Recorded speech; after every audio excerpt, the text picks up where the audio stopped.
Do you constantly read others to see if you're loved, safe, or seen?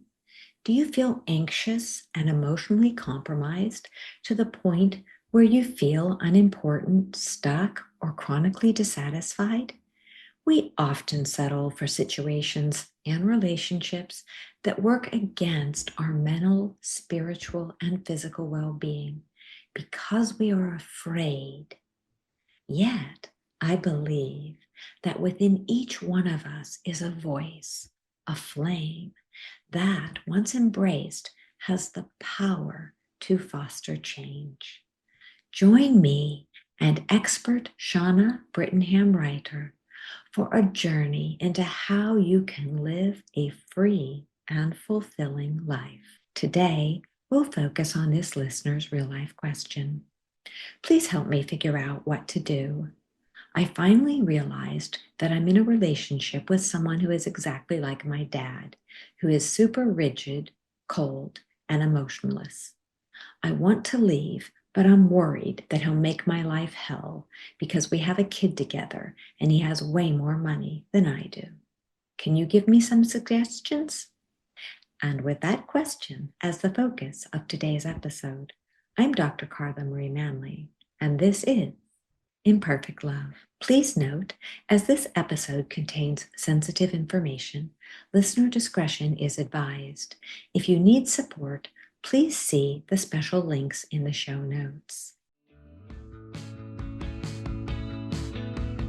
Welcome to Imperfect Love with Dr. Carla Marie Manley, psychologist, author, and relationship expert. I'm here to help unravel mysteries and misconceptions about love, relationships, and mental health issues, plus everything in between. Love is complicated, people are not perfect, and relationships surely can be tough. Together, we'll navigate this messy, imperfect space of real life.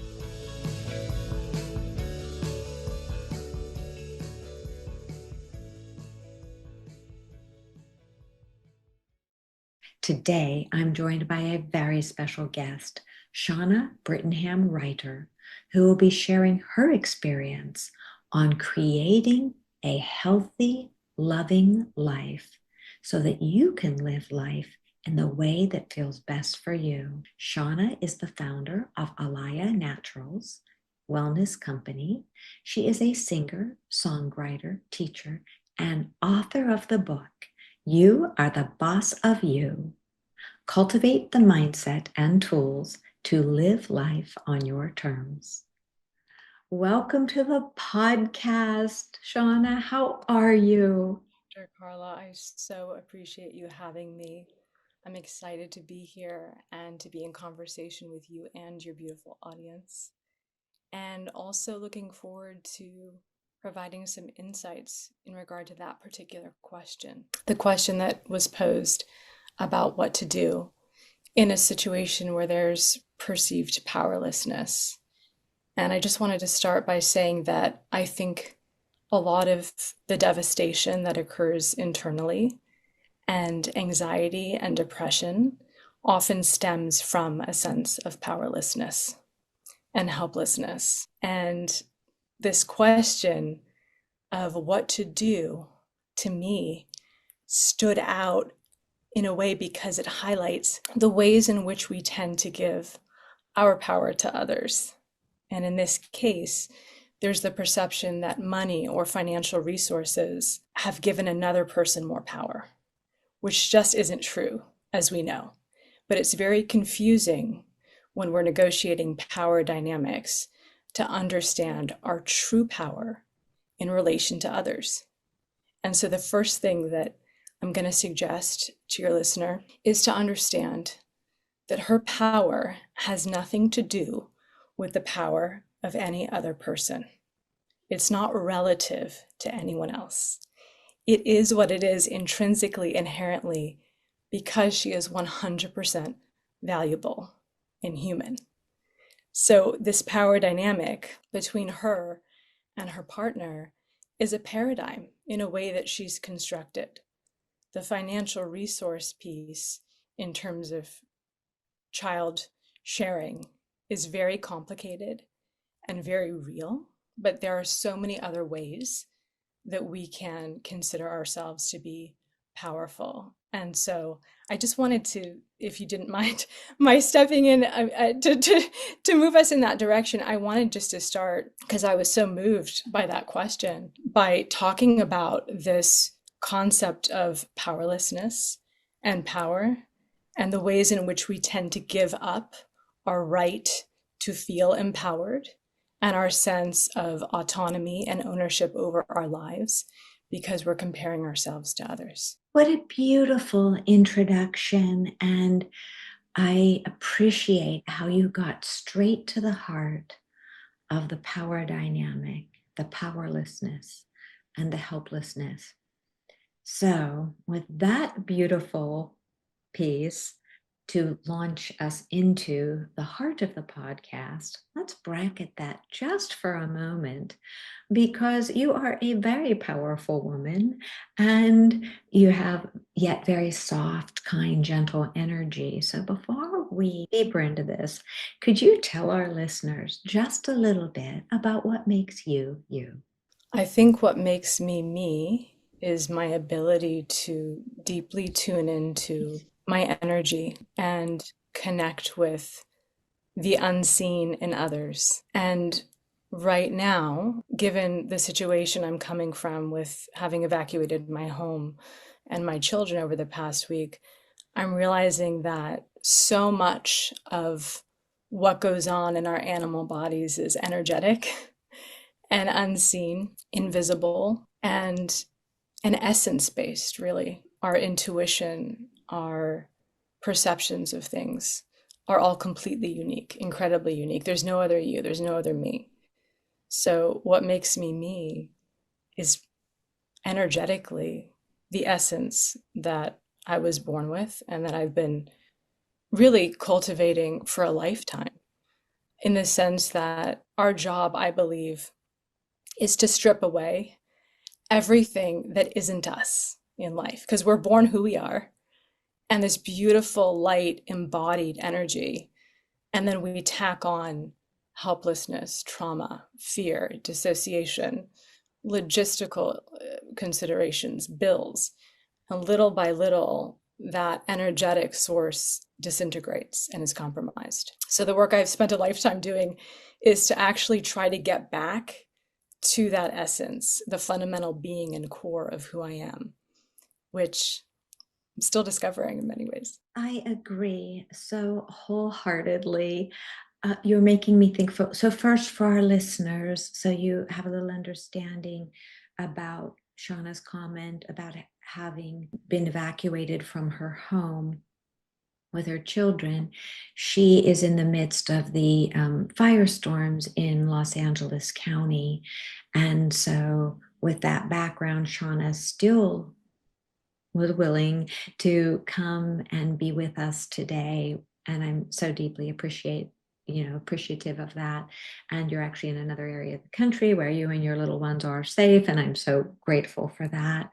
So we can see, interestingly enough, with that background that you did give us about your essence, that in this place in your life right now, your husband's on one coast, you're on another coast with your kiddos, that it could bring up a lot of powerlessness, helplessness, and hopelessness.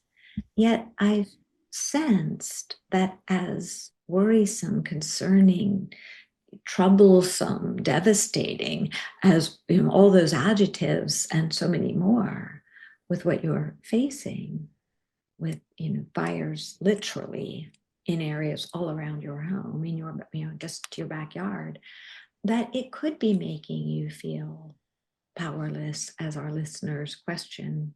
She's saying how powerless she feels. Yet I really sense that you're not stepping into powerlessness. Is Please tell me, Yes, where are it's you with the that? opposite of that. It's the opposite of powerlessness, because what I'm powerless to control is my life circumstances, nature, what's going on around me, the reactions of others. But I am completely in charge of my own perception of the environment. I am 1000% equipped to communicate with myself in a way that's loving and kind and calm, to bring myself to home base, and to understand that home isn't a physical location. It's not a geographic location. It's centered within the seat of our souls. And I have moved 5 times in 8 days, and I still feel at home because I'm anchored to the fundamental truth that I know who I am. And who I am is a person deserving of emotional freedom and grace and joy. And so I'm choosing to access those things and even to activate those things in the midst of really unimaginable circumstances. So when the world around me is completely out of control, so to speak, and when I feel the least powerful in terms of influencing the tides, I actually feel stronger than ever internally because I'm left within my own internal resources to access and to really sharpen the parts of me that feel alive in the truest sense of the word. And a lot of that relates to understanding how to self-soothe. And that's something I talk a lot about in my book. Our ability to communicate with ourselves kindly and gently as we would our own children or someone else's child or the version of ourselves we wish we had been spoken to when we ourselves were children is perhaps one of the most empowering and powerful tools during times of crisis. And many of us feel that we're in crisis all the time because we've trained ourselves or we've been trained to live in fight or flight because no one taught us how to calm down. And prior to beginning this conversation, you and I spoke a little bit, and you gave me some incredible tools also in terms of accessing that deeper, safer place within ourselves that isn't reliant on what's happening around us to feel safe, because that is never in our control, but we always have active ownership of our internal dialogue and the story we're telling ourselves about our lives, who we are, and what we have access to internally, if nothing else. Because I don't have access to my home or my stuff. That's okay. I have access to my mind. I have access to my imagination. I have access to my creativity, to my kindness, and to a sense of emotional peace and calm. And that's what truly matters. So eloquently and beautifully put. And listeners, whether you're listening on a device or you're watching on YouTube, I'd like to invite you to imagine that right now, Shauna is speaking to us with a different background, thanks to, technology, but she's actually speaking from an attic in a space where somebody helped her quickly set up because I gave her the option of not doing the podcast today, and she very much wanted to do it. So when we see this backstory, you might be wondering, well, how does this apply to the listener's question? Because our listener's question, she's wanting to leave that home space that's not safe because the partner does not feel at all emotionally connected. And we can see a connection between what Shauna has been laying out for us and the importance of being able to go and find that internal space of home. And Shauna, I really appreciate, because I too agree with you that internal space of home, if we make it portable, it doesn't matter where the physical home is. Sure, we like our physical home because it has our stuff and we have our routine. But in our fires in Sonoma County, it's one of life's big lessons to me when we evacuated 3 times is I had to learn to have a portable sense of being. And other life events taught me that, but that was just another, dose of that. Mm-hmm. And when we look at what's happening for you, and realizing that going back to that essence in the self, and I appreciate, and that essence, which I call joy, essence of the self, That's The way I came to this in my first book, Joy from Fear, which was the result of my doctoral dissertation in qualitative and quantitative research. And then I found these beautiful messages in it from my own journey with fear and how we find joy. How do we come to find joy and more joy? It's not about happiness. Here's where you and I are very aligned. I believe we are all born with joy. We might come out of the womb crying, but if we're given love and attention, we tend to be pretty happy little creatures. And I see joy as this candle, and we put it in glass. The glass is life, and the candle burns, and soot collects on the glass, and more soot. And pretty soon, we don't see that flickering light of joy anymore mm, because people have been cruel, life can be difficult, people don't attend to us. So we forget that that joy is always there, it's always accessible, it's our essence, it's our birthright in a sense. And if we mindfully learn how to wipe off the soot through therapy, through self work, through spiritual connection, exercise, good self care, whatever it takes us, and we keep mindfully wiping off that soot that occurs from life, life can be pretty tough. Then we keep that joy, that essence that you're talking about, we keep it alive. And sometimes we'll get very busy and we forget to wipe off the soot, and we can pay a price for that. But the more we wipe it off, the more we're not controlled by fear anymore. Because I believe that fear is the result of all that buildup soot. We get very scared. And especially, as you said, if we don't have a childhood where things are loving and safe and predictable, that soot builds up very quickly. And we don't have the resources as little ones or teens to know how to wipe it off. And sometimes in adulthood, we don't know how to do that.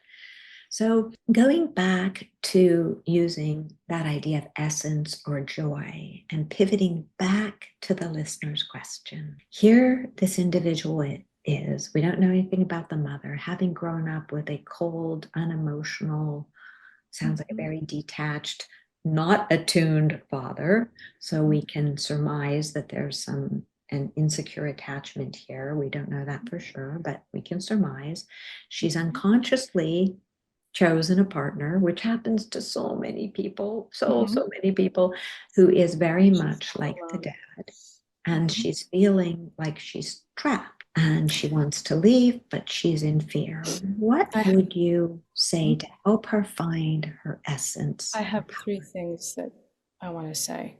The first thing is to stop focusing on her partner's attitude, orientation, personality, enculturation, whatever is going on with him, she can't control. So if her energy and focus is going on to and is being poured into an individual who she cannot change, she is going to become very tired, feel very helpless, and ultimately not mobilized to make a decision that's in her best interest and the best interest of her child.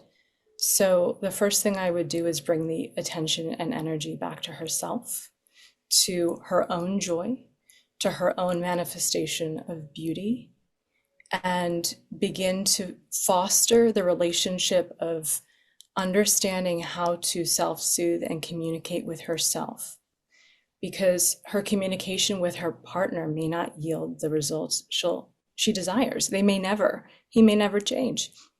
Again, that's out of her control.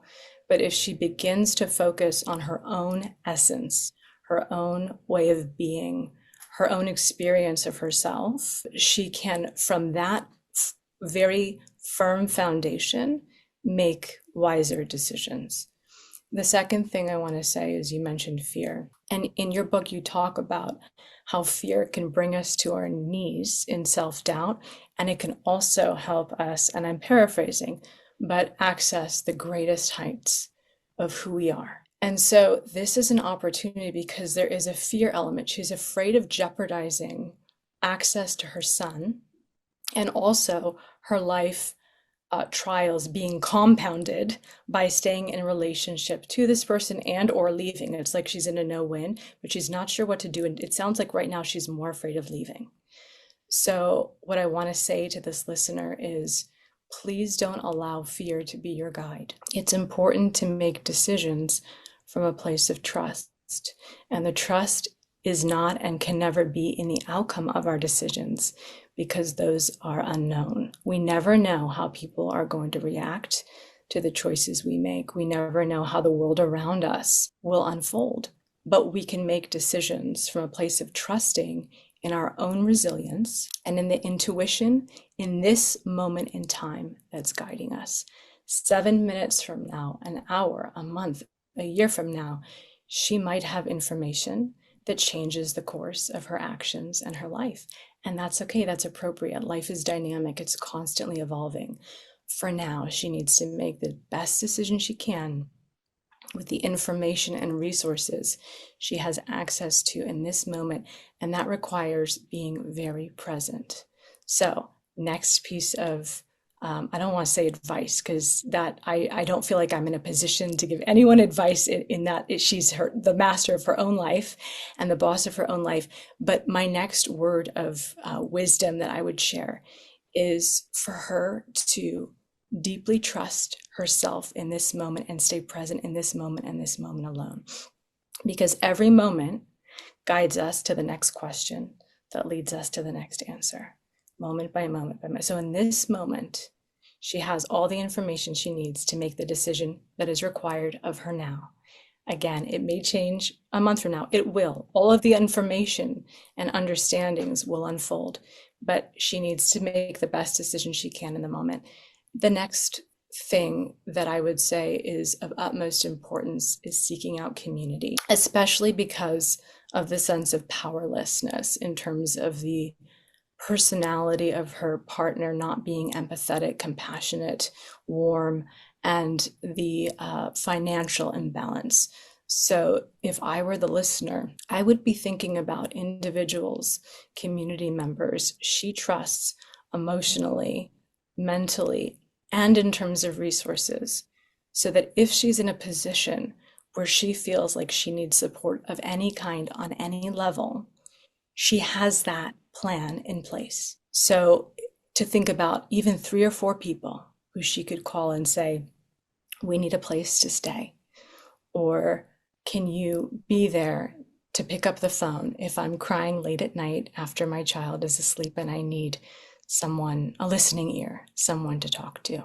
And that, I think, will also stabilize her emotionally and calm her adrenals and nervous system if she feels less alone. And from that place of being a little bit more grounded in her body and a little bit more relaxed in her nervous system, she'll also be able to access the next best decision for this moment in time. Thank you for all of those tips. There's one in particular, the first one, that I'd really like to dive into. You're suggesting, advocating that she not focus on the partner, not put her energy that way, because of course we can't control a partner. We can hope that they will be loving and connected, but we can't force that. Could you give some very specific tips on how to create? Because many people, particularly those who didn't grow up in healthy, safe environments, they learn to be reading the other person, rather than like, what's going to happen next? Am I going to be safe? Am I going to be loved? Can I be, do I need to do more? Do I need to do less?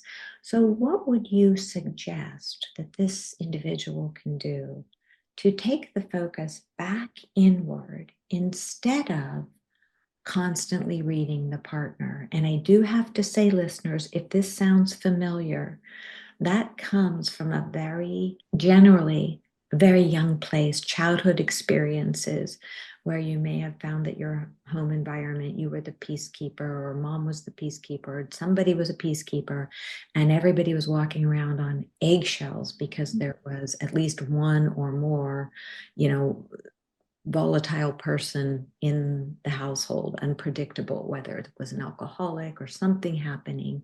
So that, if you tend to be reading in the environment, you came by it naturally. It's not your fault, but there are things you can do to learn to not be that invested in what the other person is thinking or doing. So please share, Shauna. I think I'm going to repeat the advice that you gave to me before we pressed record, which was pause and breathe. I think the first step, because many of us have a tendency to be reactive. All of us, in a sense, are reacting to other people because that's survival. It's community, it's belonging, it's the way in which we have been trained culturally and in families and societies to exist and stay alive is to see whether or not we're safe in relation to others. So it's natural, first of all, but it's not necessarily appropriate as we move into adulthood and have autonomy.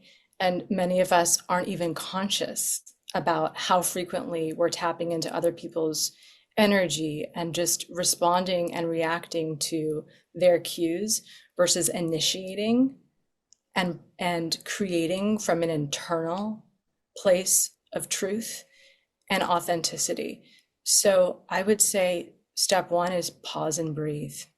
Because when you breathe, you take yourself out of fight or flight, and you move into a place where your nervous system can appropriately and accurately assess the situation versus thinking, I gotta get out of here. I'm not safe, or I have to please this person, or they're gonna get mad at me, and then I'm gonna feel helpless, because many of us are children walking around in adult bodies, unless and even after we do a lot of adult work trying to heal past wounds. And immediately when there's someone who reminds us of a parent, for instance, in this case, this listener's partner reminds her of her father.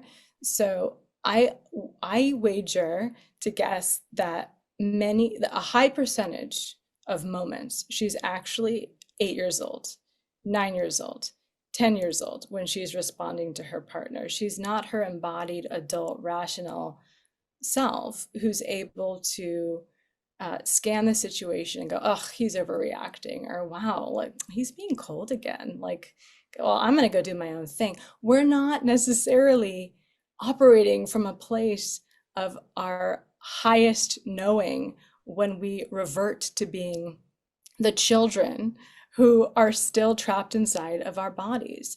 And so this is a kind of a longer term, perhaps healing process our listener needs to engage, or we'll have the privilege of engaging, and hopefully there are lots of resources. I personally would love to gift your listener a copy of my book so we can arrange that later.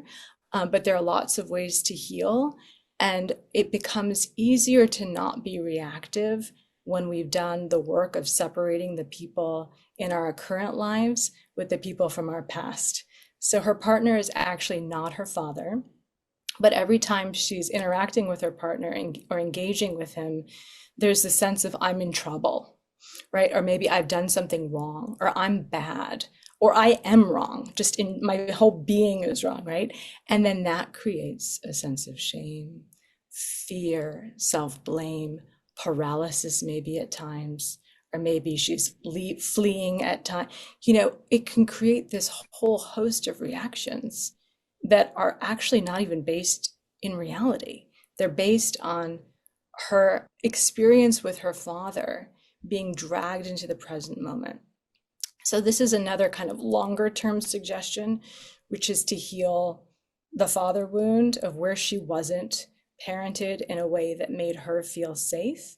And in my book, and I have a free workbook I created that can be downloaded through my website, and we can provide all of this information for your listeners. But I created a whole exercise about really how to reparent ourselves and give ourselves access to the feelings and experiences we wish we had had with our parents, who really, in many cases, didn't love us the way we deserve to be loved, because they didn't know how, because their parents didn't have the tools and resources, and back generations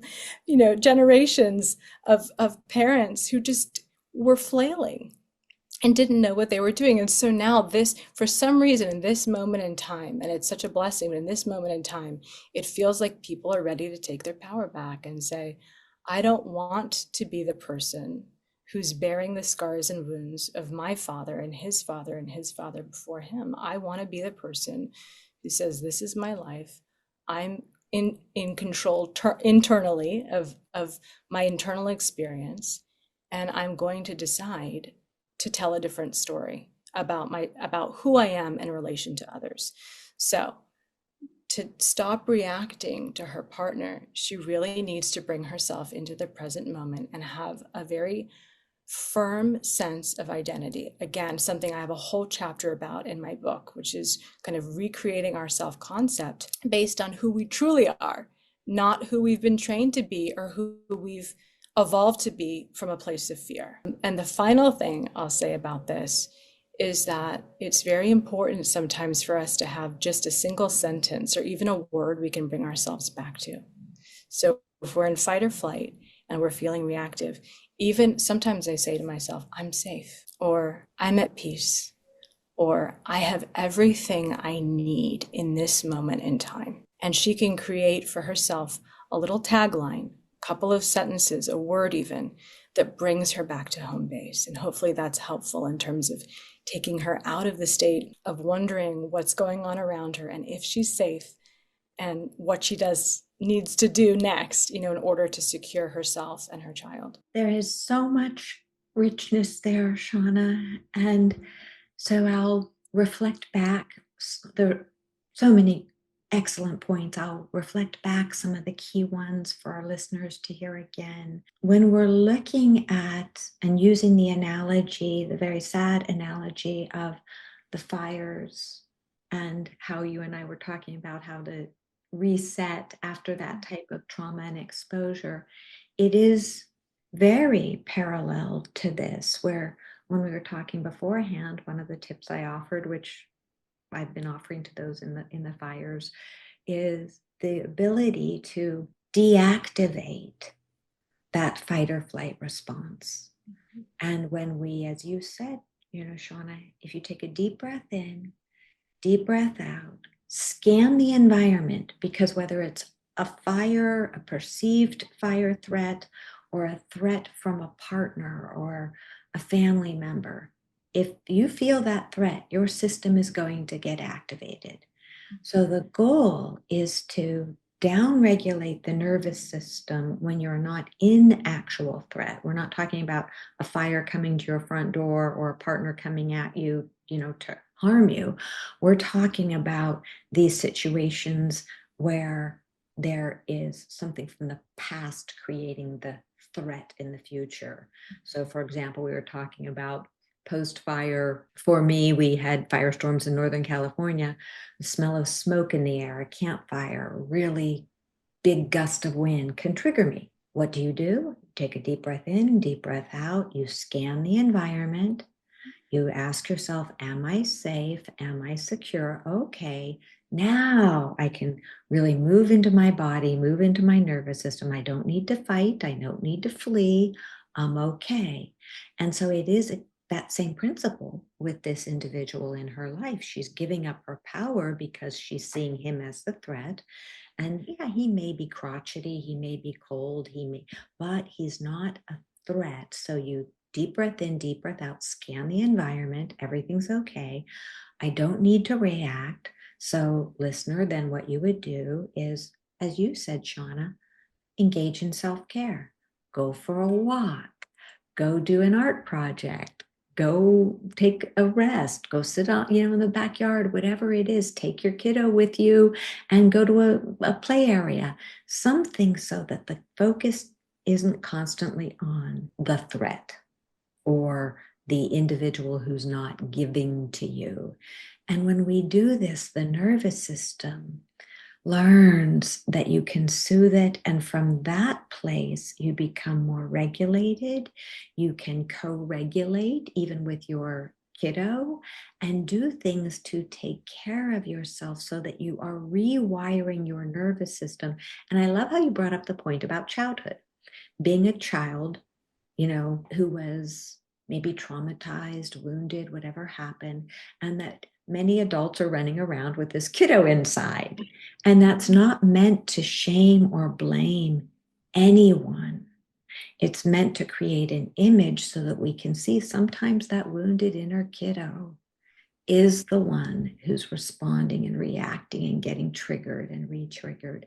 So when we make a space for that kiddo, whether they're 5 or 8 or 11, however old they are, and say, hey, it's okay. I'm the adult here now. I'll take care of us. Let's just breathe. Let's just do some self-care.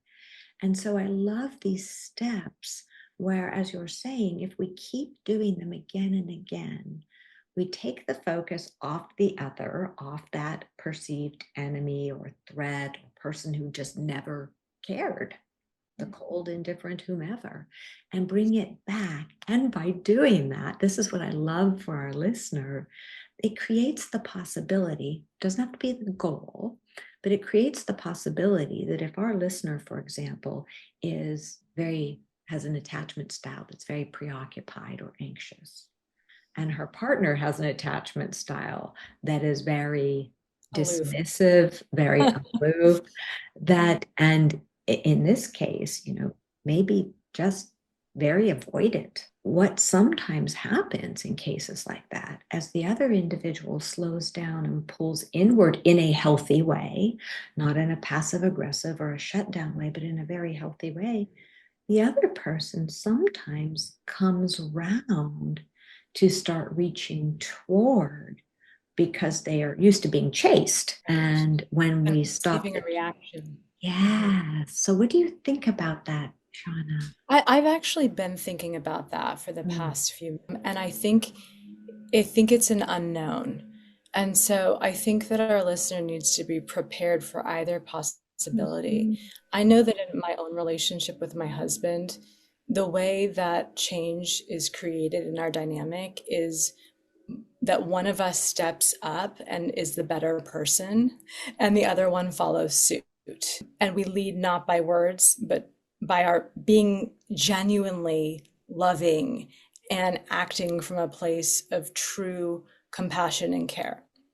And my hope for our listener is that her partner follows her example and her lead. And if she is able to self-soothe and is in a place of calm and nurturing herself and her child and bringing abundance and love and kindness and compassion to the table and just infiltrating their whole home with that sense of wonder and beauty, that the cloud will be lifted from her partner and that he will rise with her. But that is not a guarantee. That is the ideal, but it's unknown. Sometimes the trauma is too great in other people, or they lack the awareness, or they're so comfortable being in the state they're in that they're not even willing to do the work to get out of that place because they've habituated to feeling grumpy themselves, or he's got his own whole host of coping mechanisms that she may or may not influence with her own attitude and perceptions and ways of being in the world. And I just want to say also that we perceive threats sometimes that don't exist, but there is a threat that is very real here, which is the ability to be with her child. And I know, having had my parents divorce when I was 3 years old, how very real it is when there is a child in the mix or children in the mix. And now, as a mother of two small children, I can only imagine the very real and appropriate concern I would have around anything that would shift my potential participation in my child's life or my ability to mother them on a consistent basis. So, all of our conversation has been, I think, beautiful and very theoretical. And I also want to say that I understand this is a huge, huge, very real and appropriate concern. And we're providing the scaffolding for our listener to make decisions that are going to also require logistical arrangements potentially, and decisions that are deeply real and very, very important and weighty and big and true. So I just wanted to say that because sometimes, regardless of how we shift our perception and the community we build around us, it's just hard when there's a child in the mix. And my heart is very much with our listener and has a great deal of compassion for the fear in relation to her child. Thank you. And I love how we are bringing this piece toward the end of the podcast, making it big and breathing into it, because the kiddo, as she changes that relationship with herself, works on her bond with herself, works on healing this rift or lack of connection inside of herself, she'll be able to feel more grounded, more aware, full of herself and her energy and her true essence and her joy. And by doing that, her child Yes. will then have a role model that instead of being looking outward, how can I be? Who should I be? What should I be? Looking inward, then she breaks that intergenerational cycle that was so destructive to her. Absolutely. Yes. And instead of reacting, her child will be a person who takes a pause, allows the breath, and says, what is true for me in this moment? Where am I authentically believing something to be true? It's so important that we ourselves be the person we hope our children become. And at the end of the day, that grounding is the greatest gift we can give to them. As we've been mentioning the fires and kind of weaving that very real context for me into this conversation, I want to say again what you and I talked about prior to the podcast, which is that right now I myself am my children's home. They are sleeping on a blow up mattress with clothes that we bought at Target. You know, they each have a couple of things. I am it. So the calm and also the ability to feel my feelings and for them to see me grieve and for them to see me deeply crushed by the witnessing of so many of my closest friends losing their homes and their schools and their communities. It's all part of being internally grounded and connected with yourself. If you allow yourself to feel all the feelings too, you inadvertently give your children permission to feel theirs.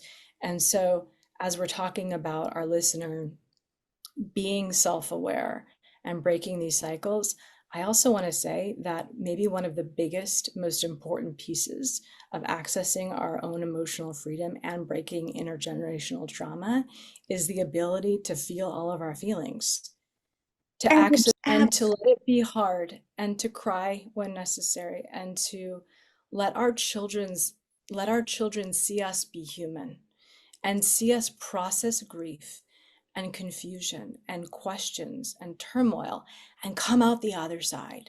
That's the gift. The gift isn't being perfect all the time. It's not holding it together and being the rock and going, and everything's organized. It's I break and I piece myself back together. Things break and we piece it back together.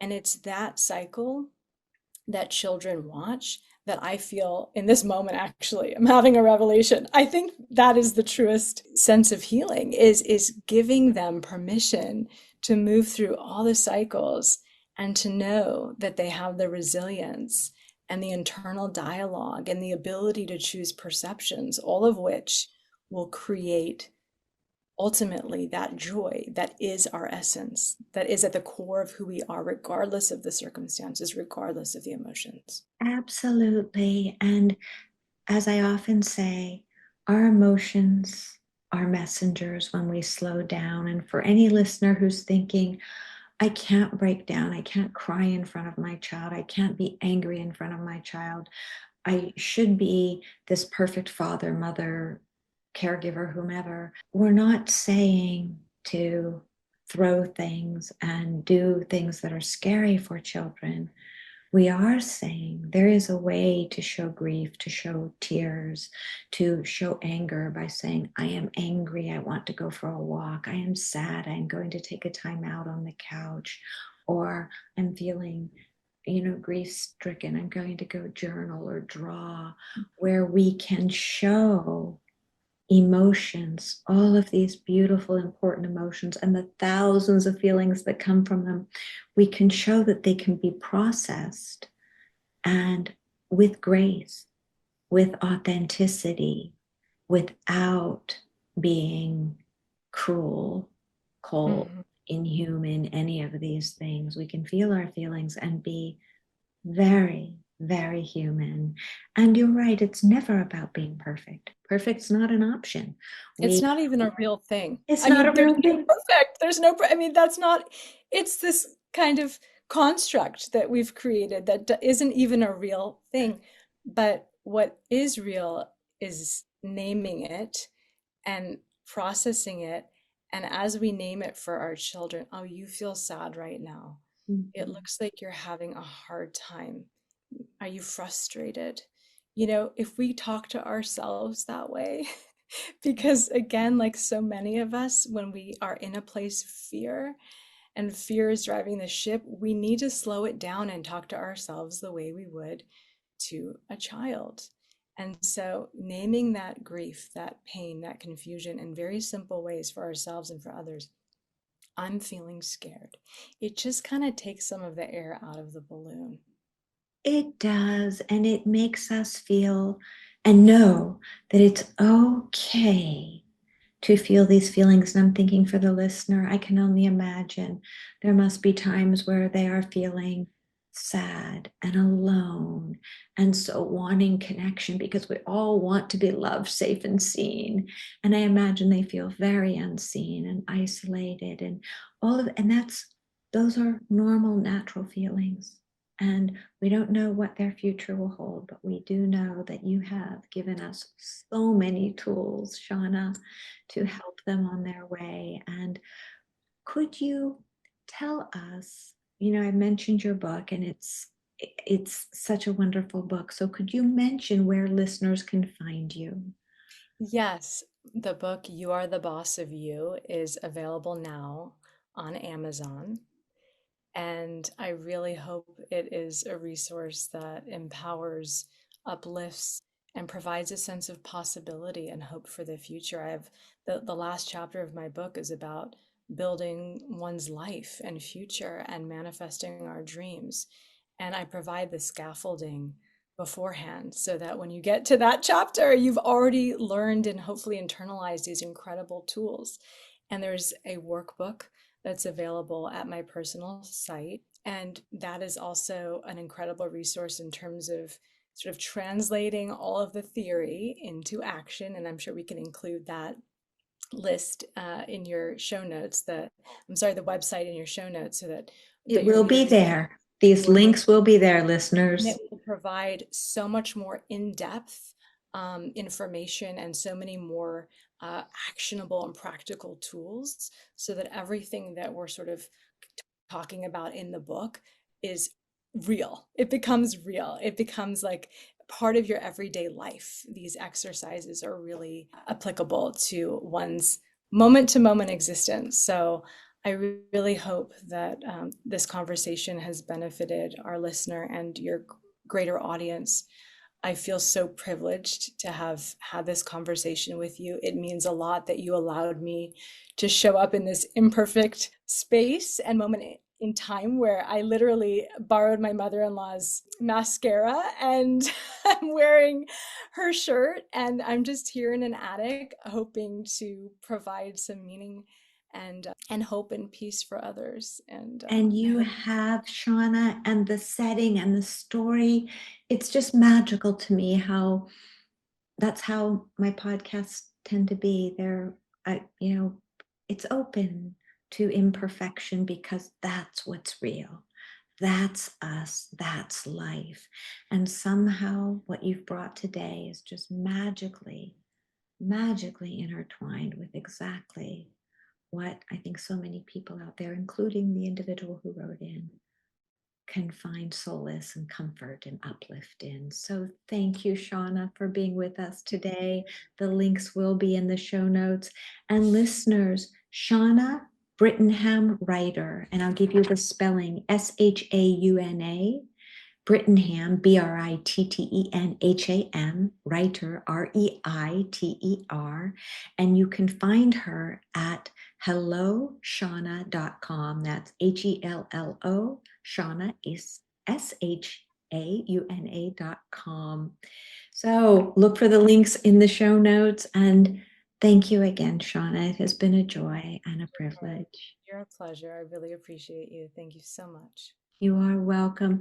And to my listeners, thank you for being with us today. It is always such a joy and a pleasure. And this is Imperfect Love.